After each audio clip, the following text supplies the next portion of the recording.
नमस्कार बच्चों, ये हमारी आपसे दूसरी मुलाकात है। पहली मुलाकात कितने बच्चों को याद है? चलिए, इसका सीधा मतलब है कि बाकी बच्चे नए सेशन के हैं। हाथ दीजिए। पिछली बार हम लोगों ने आपको कुछ पौधे दिए थे। आपने भरोसा दिया था कि उन पौधों को आप जमीन पे लगा के बड़ा करेंगे। शायद आपने किया भी होगा। हम लोग यहां आए हैं पर्यावरण की बात या पर्यावरण की रक्षा की बात हम सब नहीं कर सकते, क्योंकि मनुष्य का पहला धर्म है अपनी रक्षा करना, है कि नहीं है? अगर हम जिंदा रहेंगे तभी बाकी चीजें जिंदा रहेंगी। सही है या गलत बात है? तो सबसे पहले आप सभी छोटे बच्चे हैं, हर व्यक्ति को चाहिए कि अपने शरीर की सुरक्षा, अपने स्वास्थ्य की सुरक्षा सबसे पहले करें। और शरीर की सुरक्षा अगर आप कर पाएंगे तब आपकी पढ़ाई भी होगी, लिखाई भी होगी, लड़ाई भी होगी। ये सारी चीजें तब होगी जब आप फिट रहे, है कि नहीं? तो सबसे पहले हम दुनिया की बात नहीं करना चाहते, पहले खुद की बात करते हैं। अगर हम अपने आप को जब फिट रखेंगे तो बाकी चीजें फिट होगी।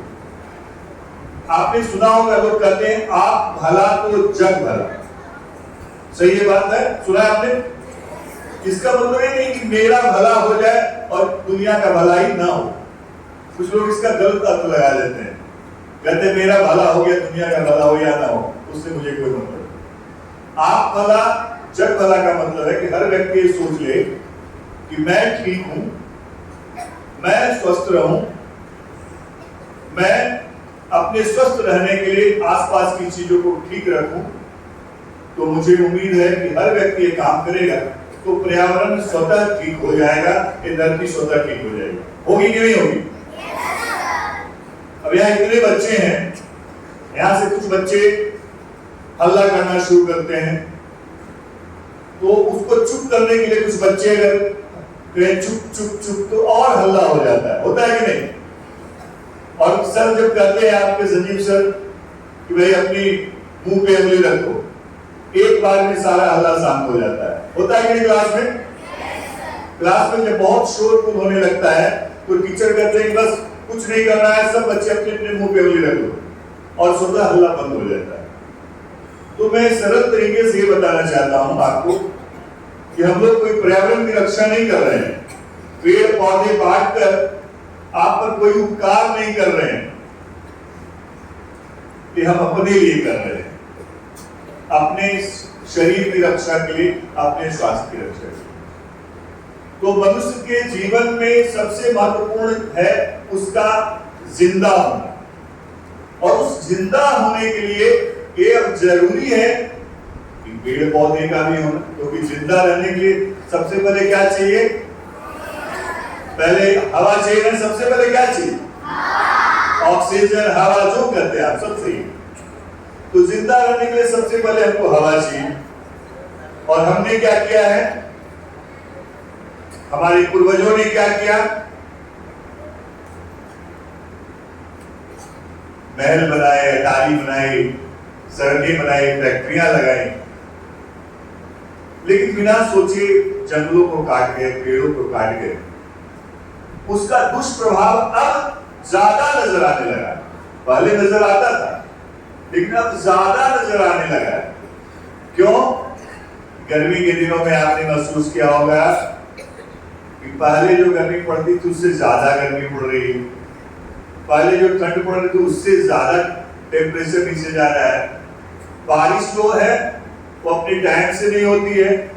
हमारे देश में 6 ऋतुओं का प्रचलन है, 6 ऋतुओं की मान्यताएं हैं। और हम लोग क्या पढ़ते हैं? जाड़ा, गर्मी, बरसात, 3 ही पढ़ते हैं ना। लेकिन आपको पता है कि हमारे देश में 6 ऋतुएं होती हैं, 2-2 महीने की ऋतुएं होती हैं। बसंत, ग्रीष्म, हेमंत, शरद, शिशिर। इस प्रकार से जो ऋतु होती है, 6 वर्षा ऋतु, आपको बताया, पढ़े होंगे क्लास में भी। तो 6 ऋतुओं का एहसास होता था पहले कि भाई बसंत है तो बसंत में न जाड़ा है न गर्मी, बहुत मौसम सुहावना है। फिर ग्रीष्म आया तो उसमें बहुत गर्मी है। हेमंत आया तो ठंड की शुरुआत हो गई। शरद आया, वर्षा विगत शरद ऋतु है, शरद आता है। शरद के बाद फिर हेमंत आता है, हेमंत के बाद शिशिर आता है। तो ये क्या होता है, थोड़ा थोड़ा डिफरेंस होता है, वो आप पता ही नहीं चलता, सीधे पता चलता है कि गर्मी और जाड़ा। अब लोग पहले कहते थे 4 महीने की जाड़ा होगा, 4 महीने का गर्मी होगा और 4 महीने क्या होगा, बरसात होगा। ऐसे करते थे ना 12 महीने में। लेकिन अब क्या होता है, 8 महीने से लेकर 10 महीने तक की गर्मी, 2 महीने का जाड़ा, बरसात का तो आता ही पता नहीं चलता है कब आता है कब होता है, किसी भी मौसम में हो जाता है।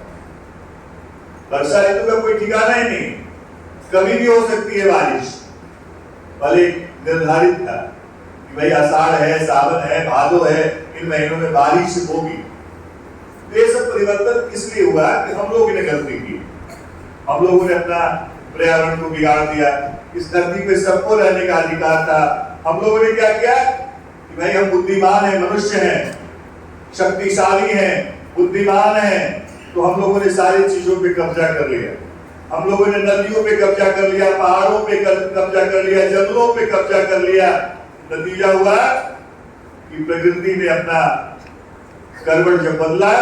अब देखिए, जंगल नहीं है, नदियां सूख गई हैं, झील, तालाब, पोखर जो भी गांव घर में हुआ करते थे उसमें अब खेती होने लगा है, लोग कब्जा करके मकान बना रहे हैं, सड़कें बन रही है। तो नतीजा क्या हुआ कि प्रकृति असंतुलित हो रही है।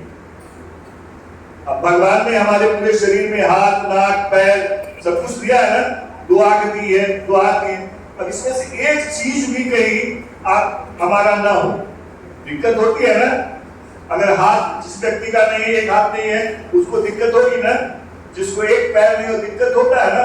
उसी तरह से उसको आप दिव्यांग करते हैं, विकलांग करते हैं। प्रकृति भी दिव्यांग और विकलांग हमने बना दिया है, जिसका नतीजा है कि प्रकृति संतुलित नहीं है। कभी भी कुछ भी हो रहा है, उसका नुकसान आपको। तो सबसे ज्यादा दिनों तक धरती पर रहना आपको है। आप छोटे हैं, बड़े होंगे, धीरे धीरे लंबी उम्र हो गया, उसके लिए क्या करना चाहिए?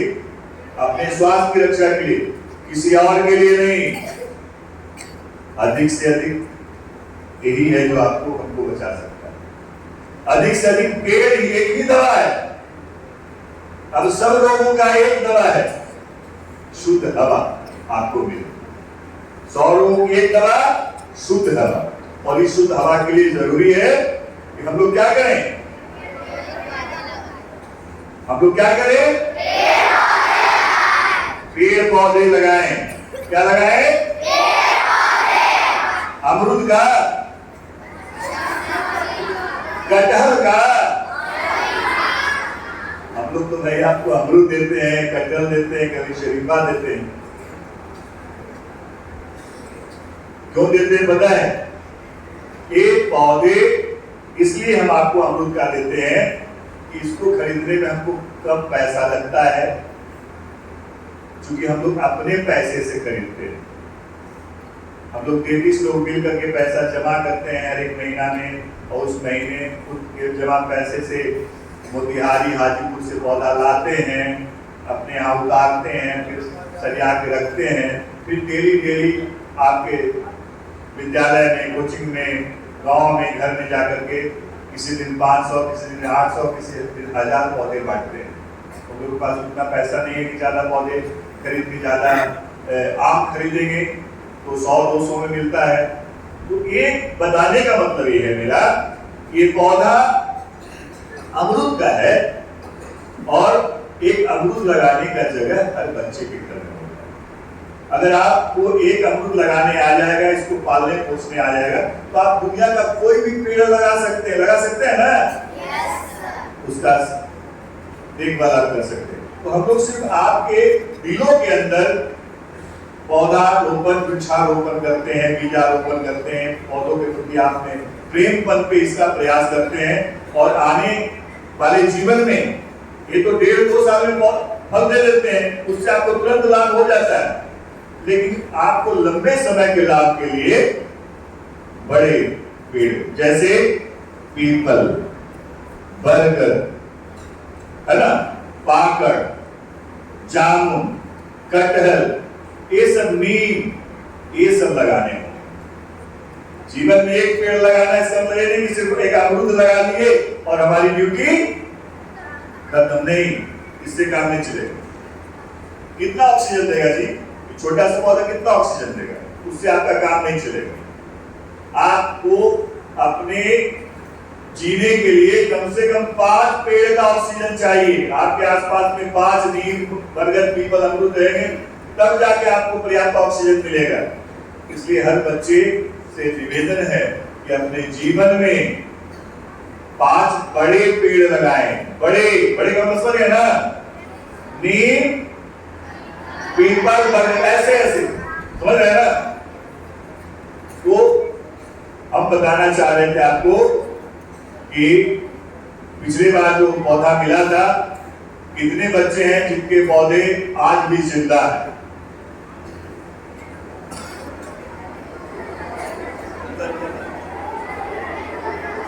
कितने हैं जिनका जिंदा है? अब हाथ दीजिए। कितने बच्चे हैं जिनमें पौधों में फल मिला, अमरूद फला? फला? आपने खा लिया? खा लिया? पिछली बार आपने कहा था कि सर हम लेके ले आएंगे आपके लिए, ऐसा बोला था आपने क्या? नहीं? अच्छा, अब फलेगा तो लेके आइएगा हम लोग के लिए। अब हमको ये बताइए, कितने बच्चे ऐसे जिन्होंने लगाया, पौधा लगाया, पौधा सूख गया, बकरी खा गई, किसी ने कबाड़ लिया, किसी ने तोड़ दिया, किसी ने दातुन बना लिया, कितने बच्चों का पौधा बर्बाद हुआ? जो हाथ उठाइए। एक मुश्किल से 1, 2, 3, 4, हम समझते हैं कि अभी तक गिनती के हिसाब से 20 से ज्यादा बच्चों का हाथ नहीं उठा है। होता है, चलिए, यानी 20% पौधे बर्बाद हुए किसी कारण से। अब जो जिनके पौधे बर्बाद हुए उन्होंने सीखा होगा ये किस गलती की वजह से पौधे हमारे बर्बाद हुए। अब उस गलती को मत कीजिएगा। अगर पानी नहीं देने के कारण सूख गया तो पानी देना सीखिएगा। अगर बकरी खा गई है तो उसको घेराबंदी कीजिएगा, है कि नहीं? या किसी ने उसको तोड़ दिया है तो उसकी निगरानी कीजिएगा। यानी पेड़ पौधे भी देखभाल चाहते हैं। जैसे आप बच्चों का यहाँ देखभाल होता है, समय से उठना, समय से खाना, समय से नहाना, सारी चीजें होती है ना, उसी प्रकार से ये भी जिंदा है। पेड़ पौधे जिंदा होते हैं, इसको भी आपके स्पर्श की जरूरत है, पानी की जरूरत है ना, पोषण की जरूरत है, तो इसकी देखभाल की जरूरत है। इसको भी देखभाल कीजिएगा तो निश्चित है कि समय के अनुसार फल देगा और आप इससे लाभान्वित होइएगा। मुझे उम्मीद है कि आप सब बस दीपावली में जब घर जा रहे हैं तो अपने साथ इन खुशियों को भी ले जाइए। पटाखे और क्या कहते हैं, फुलझड़ियां भी अगर खुशियां देती हैं जलाने से, तो पेड़ पौधे उससे ज्यादा खुशी देंगे। पेड़ पौधे लगाने से अगर आपको खुशियां मिलती है फुलझड़ियां और पटाखे जलाने से, उससे ज्यादा खुशियां मिलेगी आपको पेड़ पौधे लगाने से। याद रखिएगा। तो पेड़ पौधे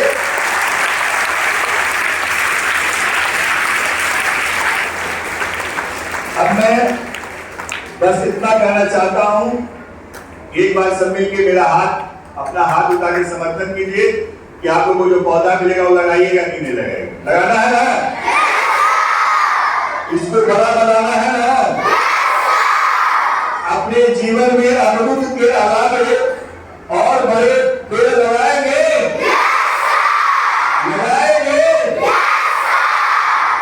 बस ज्यादा हम आपसे कोई शपथ नहीं लेने जा रहे हैं। ये भी नहीं कहेंगे कि आप जिनके पास जमीन नहीं है वो भी पौधे ले जाइए, जिनके पास जमीन रहेगा वही पौधे ले जाएंगे। और इसको गमला में मत लगाइएगा, जमीन रहेगा तो जमीन में लगाइएगा। और ये जो काला प्लास्टिक देख रहे हैं ना, इसको प्लेट से काट के हटा देना है। नए बच्चों के लिए बता रहा हूँ, पुराने बच्चे जानते हैं। जमीन में गड्ढा करके इसको यहाँ तक लगाइएगा और समय अनुसार पानी, यानी कि रोज पानी दीजिएगा तो भी सूख सकता है। किसी छोटे बच्चे को रोज नहला दीजिएगा तो क्या होगा, बीमार पड़ेगा कि नहीं पड़ेगा? वो भी नहीं।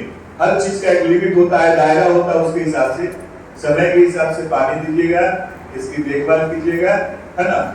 और अपनी टीम का परिचय देने से पहले मैं बता दूं कि हमारे साथ हैं, हमारे टीम के 33 लोगों की टीम में विनय प्रकाश सर है। विनय प्रकाश सर आएंगे और आपके 2 मिनट काम करेंगे और अपने साथियों का परिचय भी कराएंगे।